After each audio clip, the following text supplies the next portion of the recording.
Hello everybody, AdvanceN64 here. Welcome to another episode of Pokemon Emerald. In the last episode, we got through the abandoned ship and we made it all the way to here. This is Route 119, and here we've had our different type of grass for the first time. As soon as we start walking into it, it starts to rain a little bit more. Also, this place is a little bit interesting. If you notice, every time we move, these guys kind of move as well. This is kind of the only place that Pokemon has really ever done this, but this place, as they call it, is the Mimic Circle. It was formed by people who like to mimic. A battle starts the instant we meet. So, the whole thing on these guys is that they'll start moving in a certain direction depending on the certain direction you move. I don't think it's the same direction. I think it's like an opposite direction. Either the reverse or like a different like way of it. I'm not exactly sure if it's always the reverse. I think some of these guys move different ways, but they're not very hard to go around because they're pretty spaced out from you. And the first guy that kind of goes through here doesn't even fight you. I think he was just a guy that was like, wow, this is a weird grass and stuff. But also the guy on the bike out there, he was basically telling you, if we try getting on our bike, we can't actually get into this grass at all. It'll block us, but if we do, without the grass, we can get through just fine. And I do want to show off these guys real quick, because there is about 4 guys in here. I think they're all bug catchers, actually, funny enough. It's kind of neat, because this place definitely seems like a really big place where bugs would be, but I don't even think you can encounter any bugs on this route, which is, I think is really weird. Let's see, we got a Volbeat out here. We are probably going to take it out with one Wing Attack. Batman being out in front, being super effective against all these bug types is definitely going to help us in the long run. I could also have Roshio, who would probably be doing the same, especially since he's got Flamethrower now. But, alright, we got Illumise or Illumise. Not entirely sure on the right way of saying that. I don't think anyone is. I think even later in this route, this place actually stops raining. This route's really cool though. It just has different trees and different like grass, and you're not really gonna see much. I don't even think you really see in the other Pokemon games. There's not really this tall of much like grass. I mean, the only thing that's poking out is our pretty much hair, and I think that's just a hat that we're wearing. Because the dude in this has a really weird hat. I always just thought that thing on his head is just like his hair, but I think it's like some weird sort of like hat that he's got. It's kind of neat, but super weird at the same time. But this guy's just got some Warpulse, so he's probably got a full evolution set for one of the Warpole lines, is my guess. I'm guessing he's probably gonna go out with a Silcoon or a Cascade, and then either a Beautifly or Dustox respectively, and we're getting Air Cutter here. That's not too bad. It's actually weaker in this generation. Okay. Air Cutter basically has less accuracy and less in this than Wing Attack, but it will actually have a much higher chance of critical hitting. I'm personally not one to bank on such things, so I do not want Air Cutter. Wing Attack is much better, has a lot more PP, does more damage reliably, and won't have a chance of missing. So that's definitely going to be a very good thing to have in mind, and I would not want to give that up for Air Cutter. No, Air Cutter is definitely not bad. If I learned it much earlier, like probably before Wing Attack, I would definitely be using that a lot. But definitely think that Wing Attack is definitely the better one in the long run. I believe in other games, they pretty much usually have the same amount of attack power. I mean, literally in this one, it was only down by 5 points. And I was totally right about this trainer. He had the whole Beautifly line. I'm guessing one of the other guys over here is probably going to end up having a Cascade and Dustox, is what I'm thinking. Alright, we beat Bug Maniac Donald. We don't see a lot of these guys, too. These guys are also exclusive to Hoenn. Do I have any repels on? I don't really want to encounter any guys at the moment, as I'm trying to get through these. And I kind of only have one repel. There's some cool Pokemon in this route, I'll admit, but we'll definitely have more grass to look around with, I mean, more later in the route. So, I don't want to get battling into these guys too much, especially since there's just these two guys over here left. Alright, and yep, this guy's definitely got to get the Wormpole through Dustox line. Alright, let's get this guy down. I mean, this is the Wormpole, he's not going to get us. And Batman's so fast, he might literally just one-shot all of these guys. Oh, going straight out to Dustox this time around. Just hoping to pull out all the stops. Dude, if you were smart, you'd have all of your Pokemon Dustox. But that would also be really too good for me. I mean, look at that. That Dustox gave me 925 experience. I mean, I've been recently playing Pokemon Diamond and Pearl again because the remakes have been are starting to come out. And you had an option to kind of just rematch any trainer that you wanted, because there was an item called the VS Seeker. I showed it off in Pokemon Fire Red and Leaf Green when I did play it way back in the day, because it was actually in that game. It's not in this game, unfortunately. You do have a way of rematching trainers, but they have to give you your Pokemon, like their phone number first, and it's like, oh yeah, you got it, I'm gonna call you now, and this is what we're doing all the time, and it's not really reliable, because you have to wait on them to be like, oh, there's a Pokemon ball thing next to my name in my match call thing. I don't even really show it off that often because it doesn't really happen that much, and I don't really want to show off the things that I've already kind of done. So, but with in Pokemon Diamond and Pearl or Fire Red and Leaf Green, the games with the VS Seeker pretty much, you could just go up to a dude that you already fought and then just fight him again. And sometimes they'd have stronger Pokemon, but it was kind of just certain people would, because I'm sure not everybody in the entire, I mean, as someone who was working on it, didn't want to put everyone in the entire game to do, like, have stronger Pokemon, because there's a lot of trainers in the game, and granted, you couldn't do this in buildings, so you couldn't do this with Pokemon Gems, which was unfortunate, because you couldn't really rematch, Pokemon Gym Leaders, but of course in Platinum they'd let you challenge them again. Though they did not do anything like that where Pokemon Fire Red and Leaf Green. There's still people in this Mimic Circle. I could have sworn it was just like 4 guys. But then again, I always kind of just race through this part, so I'm definitely sure this is the last guy. We're in the Mimic Circle, we mimic what you do. And yeah, that guy definitely just walked the opposite way I did. I mean, I was just walking towards him and he walked towards me. Alright, so this guy's just got a Surskit though. Not too bad. I mean, Surskits are rare Pokemon, so it's kind of cool for you, buddy, but, I mean, I think you're even at the point where it would evolve, so why even, like, not have an evolved Surskit? Because Surskit's not even strong on its own, and its evolution's not even that great. The only thing that's good about it is it has Intimidate, which will lower any Pokemon's attack as soon as it gets out, which does make it a little bit of a good defensive Pokemon. It is raining. I think Roshi can handle it. I don't think it's gonna really rain down too much. Let's see, what you got? I thought you fly by catching a whole flock of bird Pokemon and then hanging them onto something. But it turns out there's an HM move called Fly. I wish I'd known about that a long time ago. Jesus Christ, dude, what did you do? Oh, forget what? Oh no. There's just a bunch of Wingull in here. He's got a team of 6 Wingulls, and then he just like tied ropes on them, and he tried flying. There's one place called the Cave of Origin. People rumor spirits of Pokemon are revived there. Could something like that really happen? I mean, you could probably beat the team, beat like the whole entirety of the game with a team of 6 Wingulls and Pelivers. The only thing is, you would be able to dive later in the game because they wouldn't be able to learn that. Also, you can push. I think you can destroy rocks or push boulders. This guy's a water type Pokemon, but hey, we got it. You spoke to me, so you want to challenge me? Sure, I'll try out the Pokemon I caught while surfing. So, I'm wondering if this dude ended up catching a pretty cool Pokemon that you can end up catching on this route. And it's possible because he's got a bunch of Magikarps.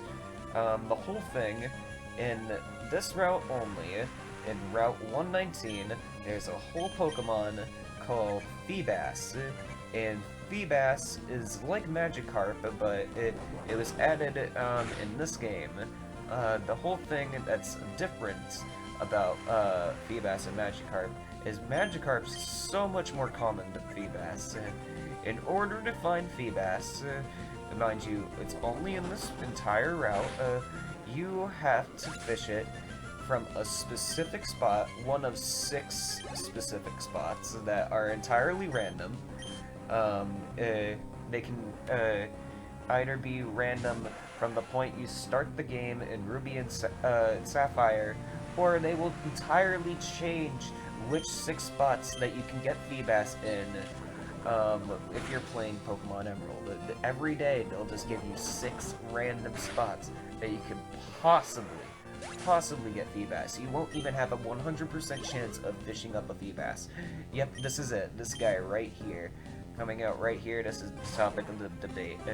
You cannot get this guy unless you fish one of 6 suspicious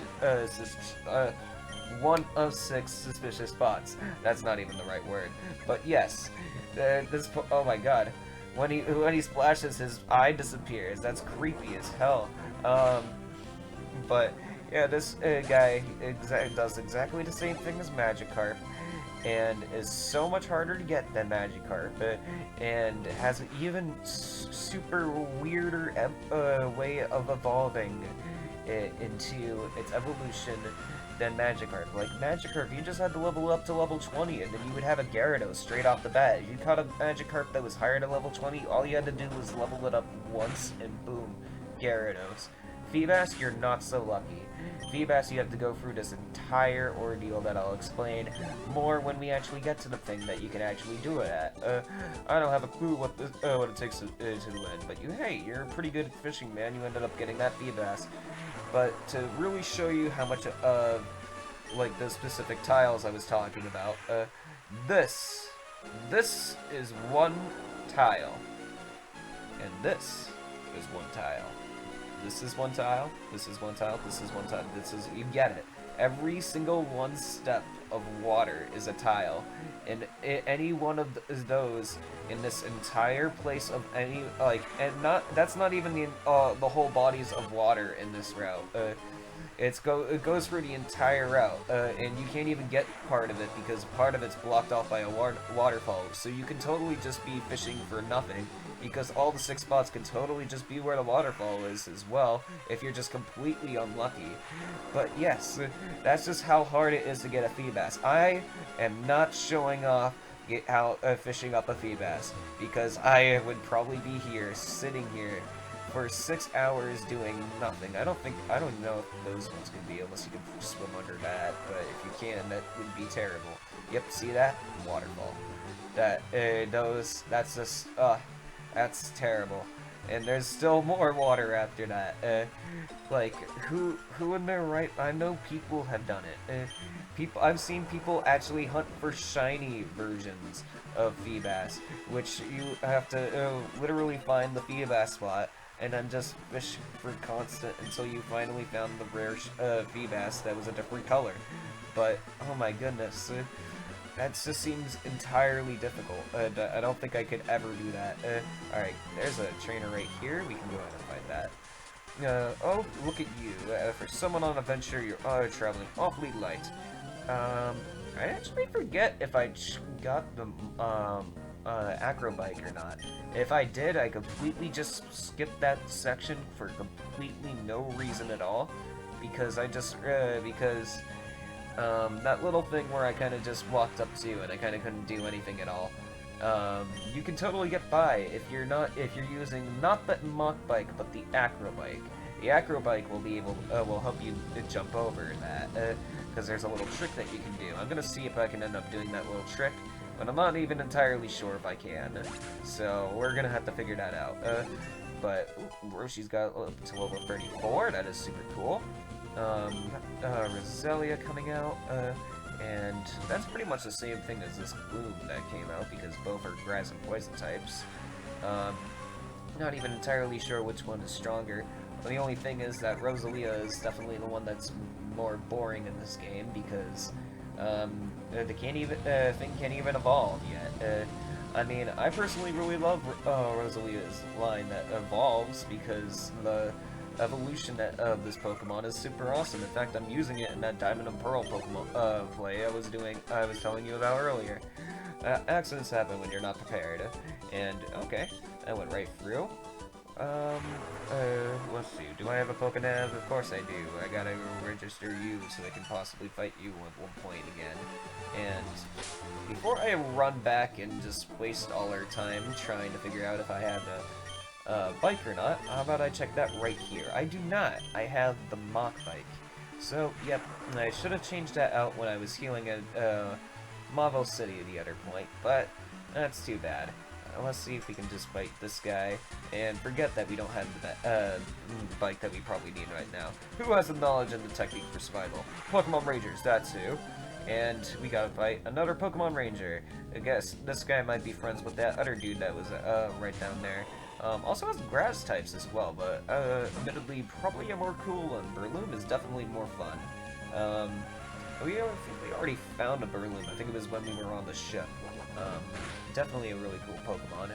I like that the whole thing of that, this guy's whole line is that he just completely changes up. Like, wow, I'm surprised that one shot even out of this raining. I mean, I know we were super effective and all, but geez, that was great. Okay, we beat this guy, no problem. I'm sorry, I didn't have enough Pokemon. He's probably gonna ask for a phone number. But yeah, I like that, the whole thing is that Shroomish is, more strong, doing special moves when, Breloom is more better at doing, physical moves. Whew. Stumbling over my words. Ooh, that's really cool. Going into, we get to see a little bit of the cool things that we can encounter in this route. Of course, if you catch a Lunoon right here, this guy is the evolution of a Zigzagoon. So this would be Ziggy's, like, older brother or something, or probably older sister, seeing on how it's a girl, but, whole thing. Lunoons usually also have pickup as well. So if I did just carry this thing around, not only could I use it as the entire thing that I was using using Ziggy for, as in cutting trees down and breaking rocks without having need for having that on one of my other Pokemons. I could totally have this on that Lunoon too, because it's just Zigzagoon's evolution. But also, as you saw there, dude had a berry, and that's because he picked it up. And being higher level means you're actually going to get better stuff. Ooh, I did not like that. I could go for a Ultra Ball heal here, because I don't want Roshi to die, because I don't know if I have any revives. I keep forgetting to pick those up is my problem. Let's get an Ultra Ball in. Probably didn't need to waste one of these, but I'll take it up to even work. Alright. I was hoping for a paralysis too when I got that body slam off, so how about we go a little bit faster with this. I could try to Nest Ball because I am higher level than this Pokemon here, and I don't really use the Nest Ball a lot, so why not? Let's give it a shot. Oh, it's actually... oh. I need to just keep quiet. It's, is it? Oh, it's working. No, it's not. Like Lunoon just being like, what you say? Make you catch me. Just taking up all this time just to catch Ziggy's older brother. So if we got, I was thinking about Zaggy, but that's just a weird name. So instead, since it's Lunoon, it's gonna be Linny. I don't even think that's a word, but welcome, Linny. This way, I don't even have to level up Ziggy at any point. Ziggy could just be a Zigzagoon forever. And is that a cruel fate? Maybe. But that's just a matter of perspective, really. Because some remember how Pikachu and the show never wanted to evolve? Maybe Ziggy's like that too. You don't know. But we're gonna go ahead and beat up these guys. We got wherever and wherever I may be, I always have to Parasol in hand. I'll show you the true mental of me and my bird Pokemon. Alright, so we got these guys, Parasol Lady and a bird catcher. So that just means bird and fish. Okay, I mean, I know you're supposed to have water type Pokemon for if you're a Parasol Lady, because that just makes sense. But at the same time, why would you just carry around a Goldeen? Can Goldeens even do anything outside of water? Like, they're supposed to be really weak. I think even when like Misty would just pull out a Goldeen, Goldeen would just flop out there and like do nothing unless there was water. And when there was water, all it could really do was tackle something in the water. And so Goldeen was just like the worst Pokemon. Like even Magikarp's better because it could just become Gyarados, but all this guy becomes a Seaking, which is just a slightly better Goldeen. And okay, we got Rex at level 34. Everyone's doing really good. Pretty much everyone's at like the mid 30s. No, I don't want to do Fake Out again. We'll just do Bullet Seed. This should probably take out that Goldeen. Another thing is that even when in like Smash Brothers, I think I don't know how long it's been shown doing it, because I think I don't know if it's every game, but there's been Goldeen in like a lot of the Smash Brothers games where it just comes out of the Pokeball to do nothing, and it just wastes the Pokeball that you're going out, because any Pokemon would literally be better, because at least they would have some other purpose. Like, even if, like, Mew doesn't do anything, but it'll give you, like, some item that you don't have already, which is super cool. But Goldeen just literally shows up and it just flops there. And to like even like troll you in like the newest one. I know I use newest one loosely because Ultimate's been out for a while, but in that they added a Master Ball to that would almost always have. I mean, yeah, no, almost is definitely the best term to use there. It would almost always have a legendary in it. The almost is that it would also have Goldeen in it, and sometimes when you throw out a Master Ball expecting a legendary, you could just get a Goldeen that does nothing. And that just shows you how Goldeen is. Goldeen isn't that great, and it doesn't get that great. Only cool thing is that, remember those waterfalls a little, that was right there? We're actually going to be seeing one up ahead because there's actually 2 waterfalls in this place. You know, just make it harder on you if you're trying to get that Feebas. But more importantly, if you have a Goldeen and you level up high enough, I think even Seaking actually learns it.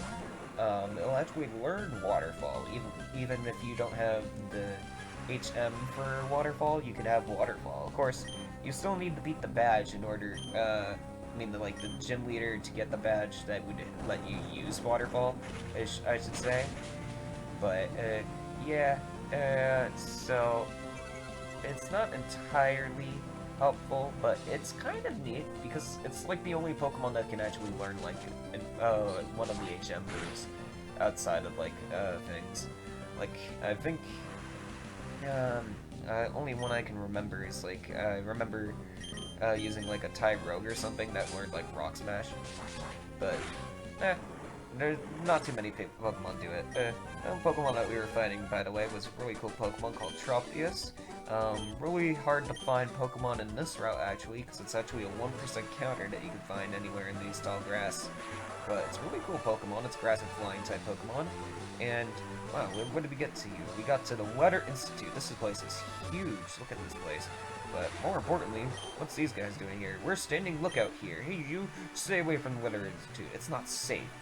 And does he just say lookout duty is surprisingly boring. Hey, you, please don't go in here in the Weather Institute. Hey, these guys don't want us to go in here. I don't know why, but I don't know about you, but I think I want to go into that Weather Institute. So how about we do that in the next episode? Because this one has been dragging out very long. Of course, I'm probably going to switch out my bike too, so we can also show off that other place that we haven't showed off in this route as well. This place is huge. More so, we have to get through this place, which we will do in the next episode. Thank you for watching. I'll see you guys in the next one.